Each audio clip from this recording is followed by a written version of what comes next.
Welcome back to the Food Forest. I had a very interesting comment that gave me this great idea for today's video, and that is, how do I actually use the fruit and plants that I grow in the food forest?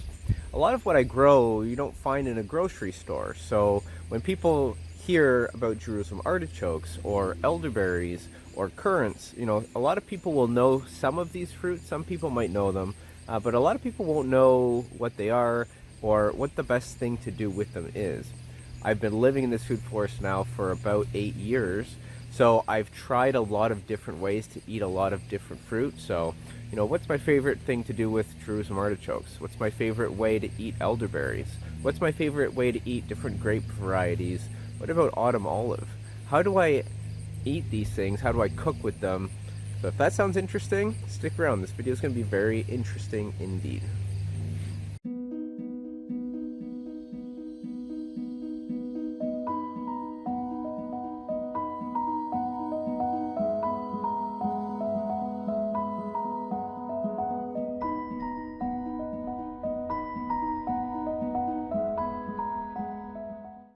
And just before we begin on our way, if I'm talking about a fruit that you have a really interesting way to cook or prepare that I don't talk about, I would be very interested to hear it. Half of the things that I do, today with some of my favorite fruits in here are because of comments like that. So definitely leave a comment below and share your recipe or awesome idea with everybody. I'm sure everyone here is a permie. Everyone here is going to love to hear these really neat ways to eat some of this, fairly unique food that a lot of people don't know about. Okay, this perennial section of, my annual garden, my old annual garden, I've put in things like some staghorn sumac there. We've got lemon balm and bee balm. My favorite things to do with the lemon balm and bee balm is actually a lemon balm, bee balm, chocolate mint, and honey tea. It's very, very, very yummy. We've got some Concord grapes growing up the backside here, and the Concord grapes I've found really, really good at flavoring kombucha. So when I make my kombucha, in the first ferment, that's the one that most people know about. After that, I take that and put it into a bottle, and then I'll add some fruit into it, and that'll kind of give it a second ferment. Some of the sugars in the fruit will turn into more carbon dioxide for more bubbling, but then you also get the nice flavoring of whatever you're putting it in, and the Concord grapes I find go really, really well for that. Now for grapes, we don't really make wine because I don't drink alcohol anymore, except during the leaf playoff season, which you need alcohol to get through that. But other than that, I don't drink, so we don't really make wine. We don't do spirits, we don't do mead. So if you have really good wine recipes or anything like that, let people know. But for the Concord grapes, I find that those ones in particular, they're okay raisins, but they make fantastic second ferment for kombucha. So I use those specifically for that. So right below that, we've got a patch of sorrel, one of my patches of sorrel. And I use this a lot of the way that Greeks will use grape leaves to wrap food in. I find this really good for making, really low calorie burritos and stuff like that. So it gives a nice little crunchy, zesty lemon flavor, and you can harvest it all year. I have videos in the spring, summer, about how I'm picking all of this sorrel, and now we're kind of late into the fall, and it's still available to pick. And I'll go show you another patch of it that I have down there, and it's a slightly different variety, but it's still really good for that. So here we are at the kale, and this is on the way to the sorrel. I actually mix the kale in with smoothies all the time. This is my favorite green to add into smoothies because this red Russian kale has a really nice mild flavor that doesn't really overpower what it's being put in.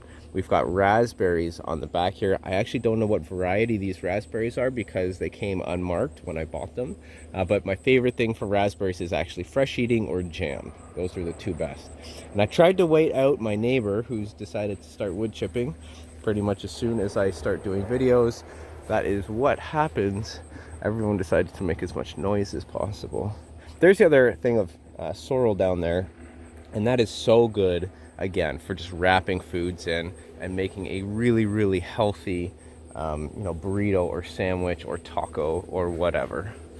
Here's a little update. There's a couple more tomatoes that we're harvesting. I won't show you too much of the annual gardens. My favorite thing to do with tomatoes is actually, sliced on a sandwich but more so for soup. We make a lot of soup, and we've got kids in hockey. So when the winter time comes, you know, it is just so nice to have bags and bags of soup in the freezer that we can give the kids and have nice, quick, healthy dinners. We've got the center guild here with autumn olive. My favorite thing for autumn olive is jam. It's got a little bit of astringent taste, which means it kind of sucks out the moisture in your mouth when you eat them. They're also just good fresh eating. They're a ton of fiber, one of the highest fiber berries that there are out there. So autumn olive, I would say fresh eating or put into jams. Really, really good. All right, these red grapes. Now I'll add the variety in because I can't remember them, but I have it written down inside. These grapes, so just one thing first also. This is what your fruit will look like if you grow in a, you know, I don't spray anything on my food methodology. Sometimes you're going to get spiders that live inside your grapes, not in a grape, but inside the clusters, and they'll eat the pests that are going to eat your grapes. You'll get wasps that will kind of eat, bite into the grapes for the sugars. That's just what life is like if you actually grow food that's not covered in pesticides. To me, you know, to a lot of people that might be very unattractive to eat some stuff like that, but to me, I actually like that I'm sharing it a little bit with nature, so I'm benefiting an ecosystem, but also that I know that there's nothing on my food. And you know, there's a lot of really good food in there, a lot of really perfect grapes, so I don't mind that whatsoever. These red grapes, they are just so good fresh eating, so sweet and juicy, and these make killer. There's two really good ways that I love dealing with these grapes. They make really killer frozen, it almost tastes like a little freezy. When you freeze these, because they have so much sweetness in them, they really do taste like candy. They're so good frozen. I can't even describe how good they are. We have bags and bags in the freezer. Because of that, they're also really good in smoothies for a sweetener. And then also they make fantastic raisins. So that is the three ways I use this particular grape. And it is just, you know, I've learned the lessons over the years of how best to do it. These grapes, man, those three ways are just so good. These raspberries here, my favorite way to use these is fresh eating. They're just so good, and they produce pretty much all year. And also feeding the wee ones. They just love these raspberries. Absolutely love them. And we gave a lot to the chickens. They love the raspberries as well. They actually fight over them.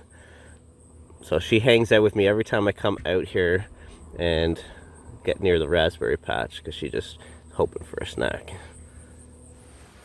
All right, maybe my favorite crop right here is Jerusalem artichokes. And the reason why it's my favorite isn't because it's necessarily the best, but because it is dead easy to grow, and the calories that I can grow for the effort, nothing can touch. Nothing, maybe even on the planet, can touch what Jerusalem artichokes can do for your security, your resiliency, you know, and just your ability to weather any kind of civil disruption. If you have Jerusalem artichokes growing somewhere, you will have food for pretty much the whole entire year. Let's dig some of these up, and then I'll show you how I cook them. I actually ate them today for lunch, and I took a little video of it.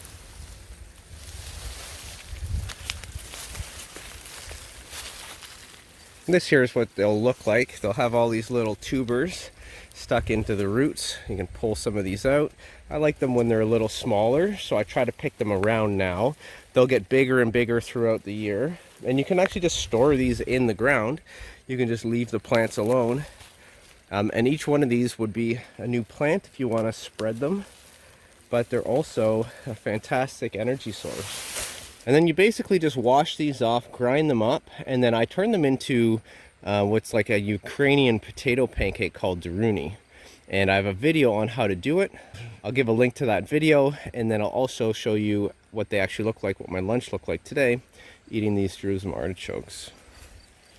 Now the other real nice side benefit of these is that deer love them. So if you have deer problem, plant these in and around your fruit trees and the deer will actually snack on these upper tips.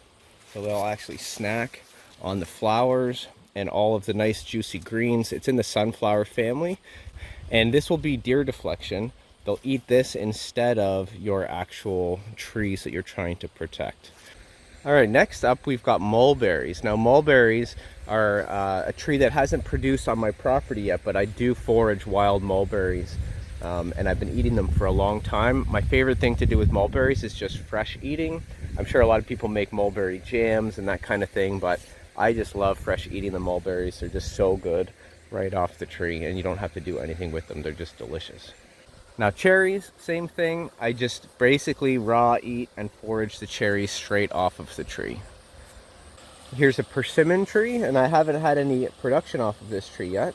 And the ones that I planted when I first started my food forest, they didn't survive the winter. So this one's about a year in, maybe 2 years, and it's survived so far. So, you know, so far so good. But for persimmons, I just fresh eat these as well. All right, we're here next to the pond, just to show you where we are now. And we've got a few things planted around here. We've got Paw Paws up at the top. We've got a peach tree right there. We've got Paw Paws all down the back. We've got a heart nut tree that's kind of the overstory here. And then we've got lots of herbs and flowers for nature, as well as culinary herbs. It's where we really pack our culinary herbs in, like oregano and thyme and rosemary and lovage. We've got a sea buckthorn here and a peach, and the sea buckthorn guild goes kind of all around the side here. And sea buckthorn is one of my favorite berries because it is just so healthy. And my favorite thing to do with the sea buckthorn has actually changed over the years. I used to just like putting them in smoothies because they were really sour, and fresh eating them, which is also good. You know, it's kind of like eating little pills of medicine because they're so sour. The named varieties are a little bit better. They're a little juicier, a little less sour, and you get a little more of the citrus taste out of them. So the named varieties, especially like this Tuscaya variety, is really good for fresh eating. So I still do that a little bit, but my favorite thing to do with them absolutely is actually to make ice cream with them. We love ice cream in our house, so it's like my one little vice of the only unhealthy thing that I really do eat. And I figure, why not kind of mix in a medicinal plant in a way that you're not going to cook or boil or destroy the nutrition. Ice cream's the perfect way to do that. So we put these in ice cream, and it creates this almost like an orange sherbet, really citrusy ice cream that goes well with different foods. It's not like a sugary ice cream. It is really kind of more like a really citrusy sherbet. And if you wanted to actually just make a sherbet, that's also probably a really good way to do this. And I haven't done that yet, but I probably will. So I really like making, I have done jams with this. It's okay. I put it in kombucha second ferments. It's okay. You don't really even taste it anymore. And I don't know if the nutrition is still there after sitting inside the SCOBY for that long. So I don't know if that breaks down the nutrition or not. So fresh eating and ice cream, that is my favorite thing to do with sea buckthorn.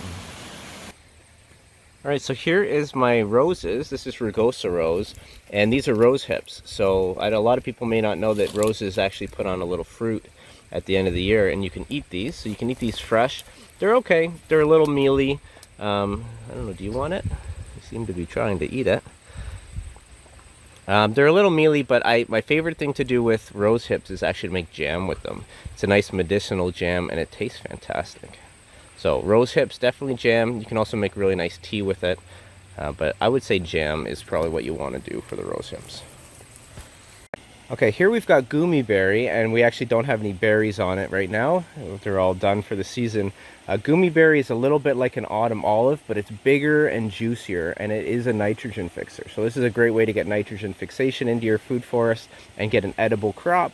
Favorite thing to do with gummy berries is raw eating them, and then also making some kind of jam or like jelly or marmalade with them. Really good. All right, right next to the main waterfall, we've got a bunch of chocolate mint that I use in that lemon balm, bee balm chocolate mint tea. And we've also got this. This is a fern. This is ostrich fern. And this is what fiddleheads come from in the spring. Let me just pop up where it's a little quieter so I can talk about that. Now for the fiddleheads, they have a lot of oxalates. Certain foods like spinach will have a lot of oxalates in them as well. So for fiddleheads, what we actually do with them is we'll boil them. We'll boil them for maybe about 10-15 minutes. And then we'll wash away all of that water and give a good thorough rinse. And then we'll boil them a second time for about another 5 minutes. And then we'll fry them up. And then what I like to do with that is like a little lemon and butter. And it tastes almost like, it's kind of like asparagus. It's got its own unique taste though.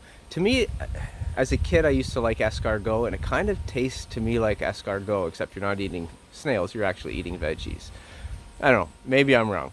But we really do like fiddleheads in the spring, and just like a word of warning, I think it's good to do that, boil, rinse, and then fry with them, just to get the oxalate level down a little bit. If you want to read more on oxalates and learn a little bit more about that, definitely do a Google search and learn a little bit more about that, because a lot of common foods that you might eat might be high in oxalates.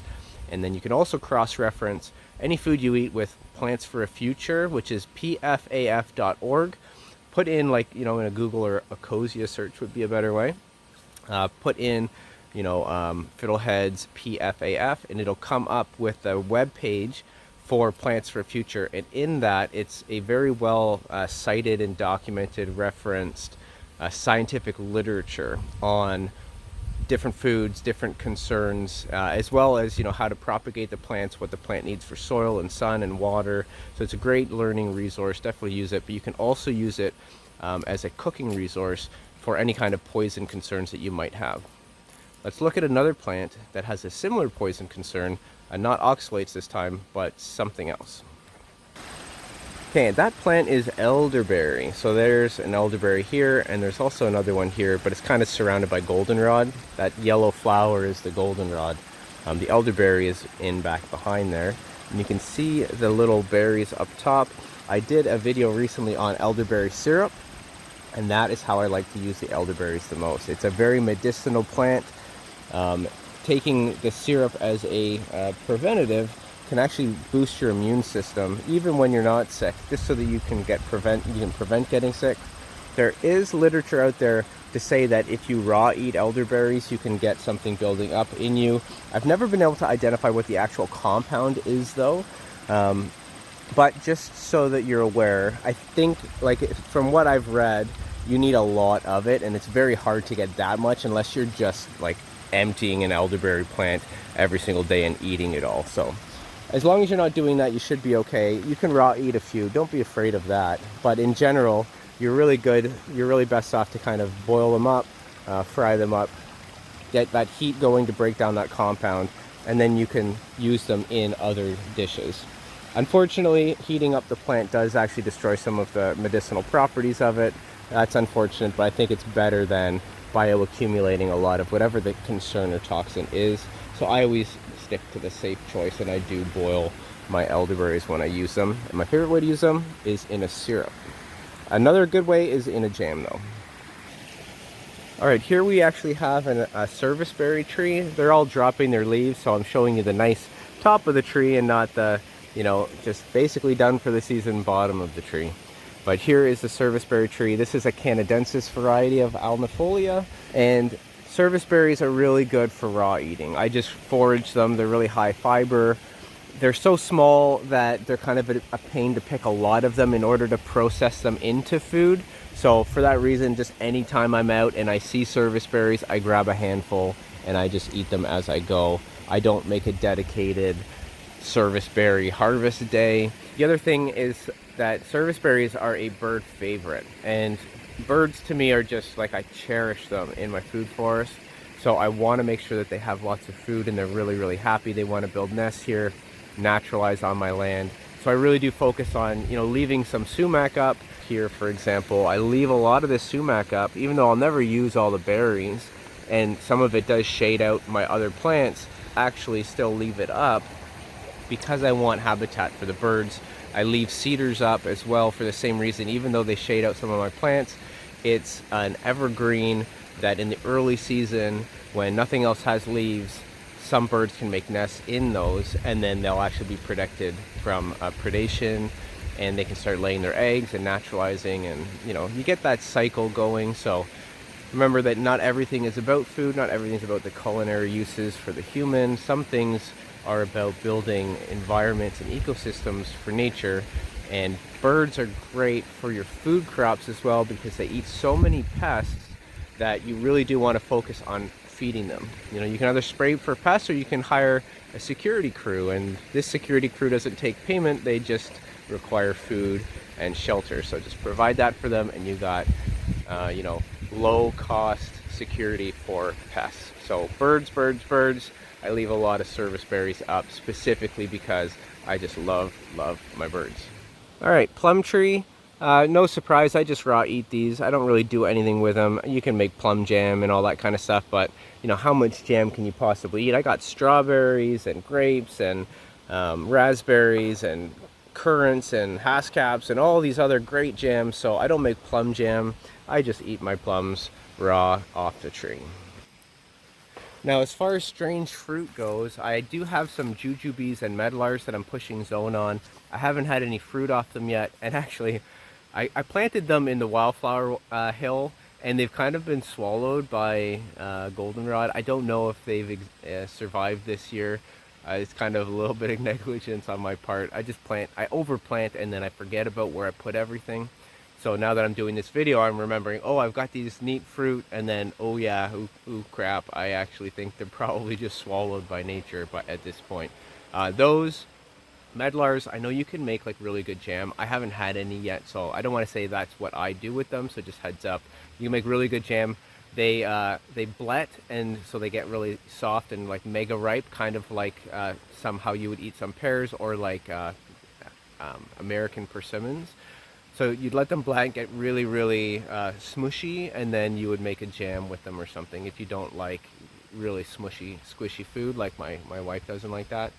For jujubes, you kind of eat them the same way you would eat dates. That's my understanding anyways. I haven't had any yet, so let me know if you've ever had any medlars or jujubes and how you eat them. Let everyone know in the food forest, and also maybe what zone you're growing in, if you don't mind sharing that. I'm zone 4 here, kind of zone 4-5 border, so I'm really pushing zone on some of these. These are like zone 6 plants. I haven't had them survive a winter yet, but we're trying them out anyways. All right, and now we're gonna walk down and see one of the fruit that I'm most excited for and how I'm gonna use it. And people who watch this channel a lot will already know what that is, but let's go down there. That's right, it's Paw Paws, North America's largest fruit.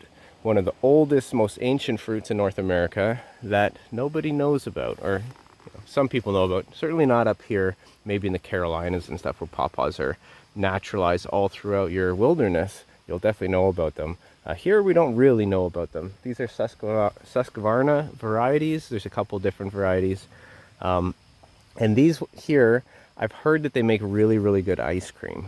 But they're also really good fresh eating. They're like a banana, pineapple, mango, custard apple mix. Kind of, they taste a little bit like all those. This season, provided that the deer don't get through these bags or they don't fall on the ground, I try to check them every single day to make sure that we're gonna get some. But we're gonna do a taste test video with Trish and the boys, hopefully. So cross our fingers, hope that happens. And we've got, more up there. We've got more down here in the bags. So hopefully we'll have enough to do that. Maybe we'll get Sherry from Gardening in the North. We'll see. We'll see what we can do, what we can arrange, and do like an actual, first ever Paw Paw taste test video that I think will be a lot of fun. But I hear that they do really well in ice creams. They make the best ice cream. So definitely, if you have Paw Paws and haven't tried that out yet, try it out. And if you have any other great recipes, let me know for sure. I'd be very interested. Okay, so the other plants that are down in here are raspberries, cranberries, cherries, hazelnuts, elderberries. And for those, I've talked about most of them. Cranberries, you can just use a crushed up little cranberry dessert, kind of like you would eat at Thanksgiving. I think that's probably the best way to deal with cranberries. I mostly planted cranberries, however, for food for wildlife. These are high bush cranberries that are down here. Elderberries we've talked about, raspberries we've talked about. Currants, I make currant jam with them. So currants are really, really, really nice jam because they've got a little bit of a sour taste. And I think I've done videos on making currant jam, but I think, you know, currant jam and haskap jam are my two favorites, absolute favorites for jam. So that is the jam that I make from now on. And I really don't make any other jam like strawberry because the currant jam and the haskap jam especially is just so good. And I don't really eat that much jam, so I don't necessarily go through it for the year. Peaches, I mean, what can I say about peaches? If you're not fresh eating a ripe peach when it's still hot from the sun and you bite and the juices go down your face, you're not living. Peaches, number one thing I do is just eat it right off the tree. Okay, so here's more currant bushes. This is what they look like late fall. They don't look great. That's just them ending up dropping all their leaves off. This is a great early spring crop. It's one of the first ones that I harvest. This is like a black, really nice big juicy black currant. This is my favorite one for making the jams. I do also like the red ones, but the black, you know, they just make this really, really nice dark jam, and it's just so tasty. Same thing here. Here's haskap. So this is honeyberry, Lonicera genus, and this is related to honeysuckle, but this is actually edible, and it's this little blueberry looking bell shaped blueberry sour fruit, but it's very, very tasty and makes amazing jam. My favorite thing to do with that is definitely jam. You'll see over here we've got a fig tree that didn't quite grow that much this season. This is Chicago hardy figs, so we cut them to the ground and they grow back up in the growing season. This is the second year, so that one did survive a winter, but I think it's just too shady here and it didn't get the opportunity to jump up, and that's why that one's kind of just sad and didn't really produce anything. So we might pot those up, bring them inside. I think that's kind of what we have to do with our figs. My favorite thing to do with figs is just eat them fresh.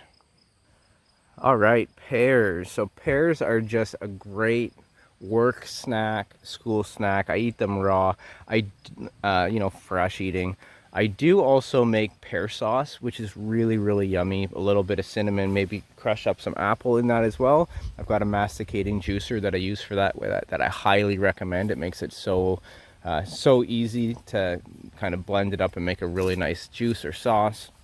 And I just put all the kind of crushed up stuff back in if I'm making a sauce, and then if I'm making a juice, I just remove that crushed up, you know, discarded waste.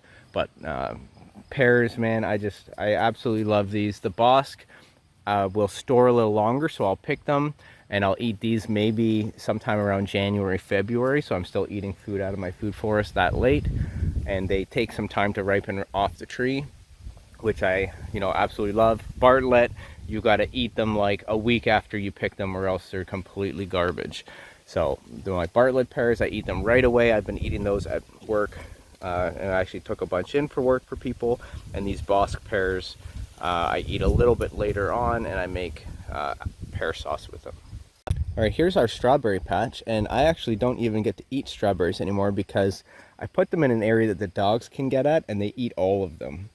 So strawberries are now my dog food, and I'll have to kind of transplant some runners and put them up in raised beds if I ever want to get another strawberry ever again. Here is more haskaps, honeyberries that are just dropping leaves and ending up, and actually these really beautiful red leaves are sumac, and I never mentioned that. This is staghorn sumac. So some people have said, you've got to get rid of all this tree of heaven that you've got. So this is not tree of heaven, this is actually staghorn sumac. And you can tell because they'll put on vertical upward facing flowers that you can actually pick, and you can use those to make like a citrusy flavored lemonade that is very, very yummy. So I do actually like doing that. For the most part, I don't do a whole lot with sumac though. I will do the lemonade stuff maybe once a season, but for the most part I'm too busy this time of year to do much of that. But they are still really good bird food. Birds will pick out those little berries, and they're really good bee food when they're flowering.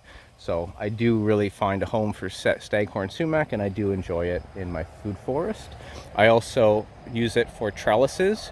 So this is a non-edible use, but just the way that they kind of go up and then V into like 3 in different areas, they're really handy for making, you know, fences or, you know, like not an actual hard fence for a property, but you know, small temporary 1-year fences for wrapping things around, using them as trellises for stuff like tomatoes or peas. I use them as peas in my annual garden, a trellis for peas in my annual gardens this year, and they work fantastic for that.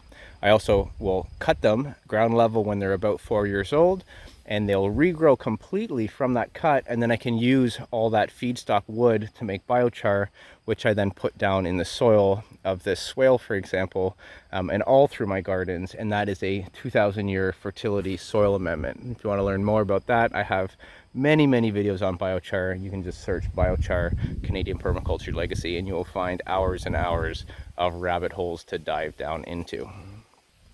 All right, and we got this thornless blackberry where we'll end our tour in. And for the blackberries, for some reason, I get lots of fruit flies growing in them. So whenever I pick them, I feel them for firmness. This one's okay, so I can eat this. And it's good.